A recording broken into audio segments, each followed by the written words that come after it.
guys, dito kami ngayon sa Douglas, super busy dito ngayon. Grabe kadaming tao. Doon sa kabila, doon sa kabila kanina, marami mga motor.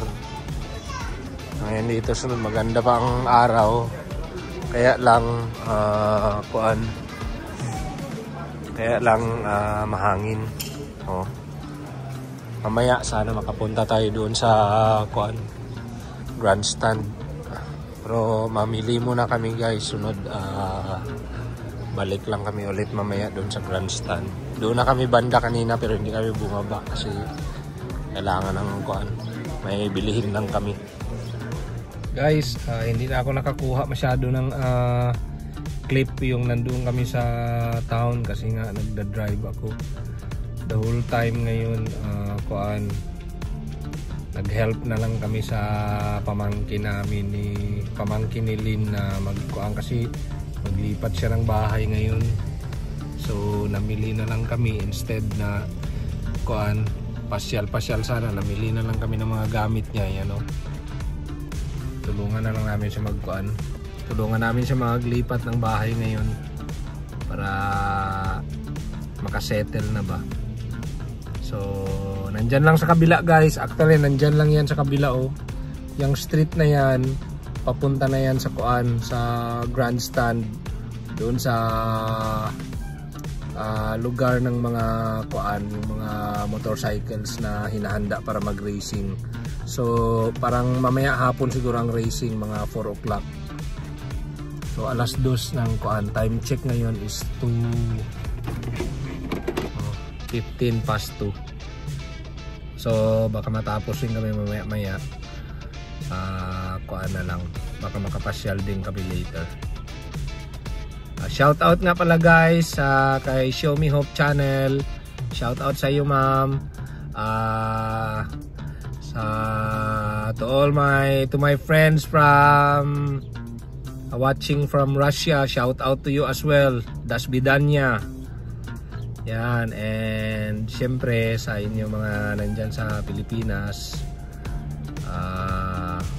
have a blessed Sunday. Nandyan lang guys sa kabila ang yung motorcycles, hindi ko pa napakita sa inyo pero later siguro. Okay, and chopper guys, mag-cover yan siya sa racing. Guys, mapansin ninyo nag-cover ng racing later. Sunod dyan yung street na yan, napakalapit ko na guys pero hindi pa talaga ako makapunta. Hinihintay ko pa sila Lynn nandito sa bahay ng anak ko para magkuha ng mga iba pang gamit para sa pamangkin namin. Yan siya guys, nag-ikot lang siya. I think may ongoing na racing ngayon kaya nag-cover lang niya ng para sa TT channel.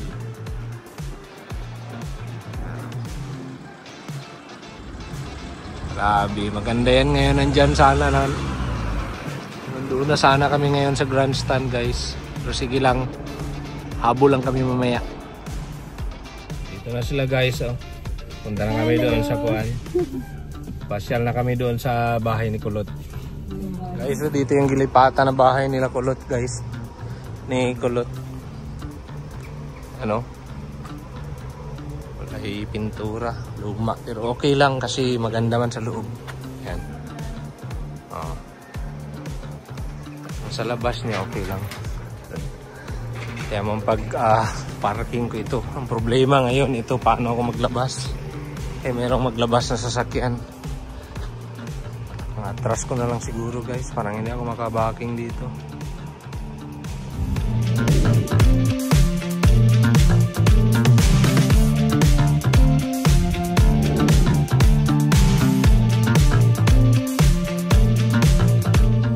So order muna kami ng pagkain ni Shay guys dito sa Barbary. Sunod hatid namin si Koy sa Pil for cousins party. Shout out Chuck.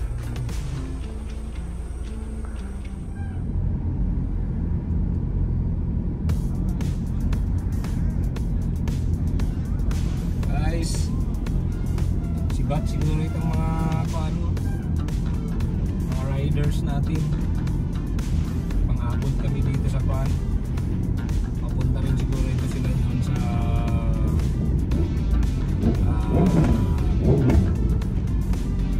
grandstand.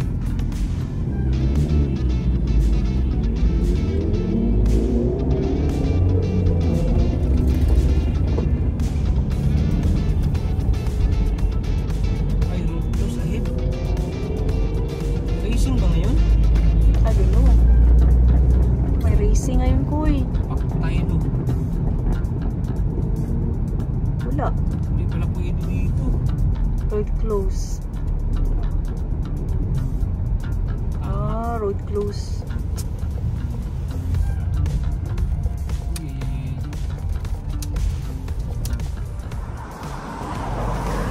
Guys, wala na kami nakapunta sa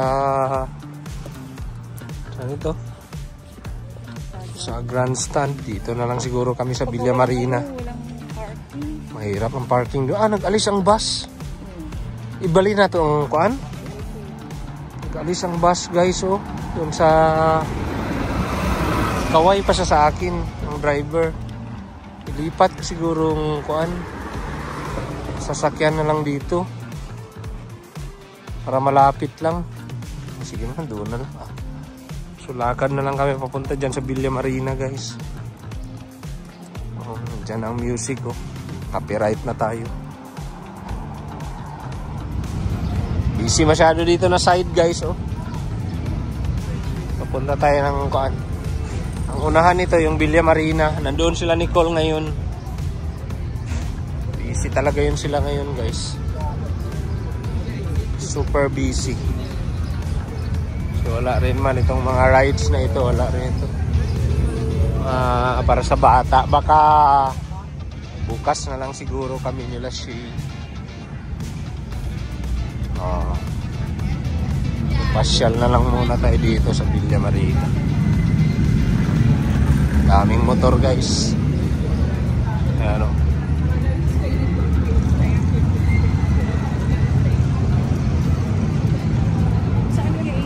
Villa Marina Arcade di ano.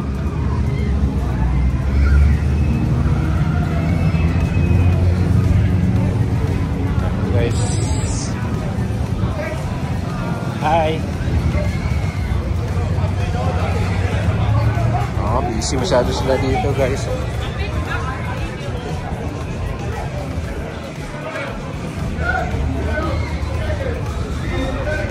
Wala.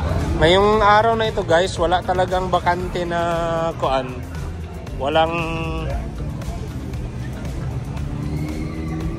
bakante na tindahan ngayon. Puro may tao lahat.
guys, hanggang dito na lang.